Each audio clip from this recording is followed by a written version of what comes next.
ซึ่งวัลฟัจรวะลายาลินอัชรนะสาบานด้วยอัลลอฮ์ทรงเน้นย้ำทรงสาบานด้วยเวลารุ่งอรุณถัดจากนั้นวะลายาลินอัชรและด้วยค่ำคืนทั้ง10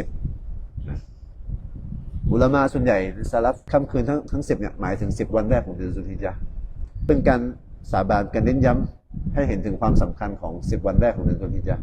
ท่านนบีศ็อลลัลลอฮุอะลัยฮิวะซัลลัมบอกว่ามัลอะมัลฟีอัยยามินอัฟฎอลมินฮาฟีฮาซิฮิ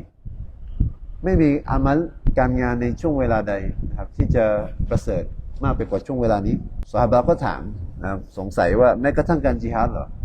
เพราะว่าเคยรู้มาว่าการญิฮาดนี่ก็เป็นอามัลที่เรียกว่าอยู่อันดับต้นๆที่ประเสริฐมากที่สุดนะท่านนบีศ็อลลัลลอฮุอะลัยฮิวะซัลลัมก็เลยบอกว่า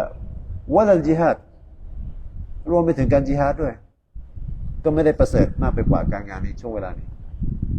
การงานในช่วงเวลานี้ประเสริฐกว่ายกเว้นกรณีเดียวนะครับอิลลารจุลุนคอรจยุคาติรุบินัฟซิฮิวะมาลิฮิยกเว้นกรณีของการที่คนคนหนึ่งออกไปญิฮาดต่อสู้ในหนทางของอัลเลาะห์ซุบฮานะฮูวะตะอาลา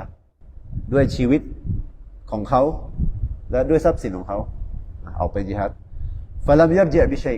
แล้วไม่ได้กลับมา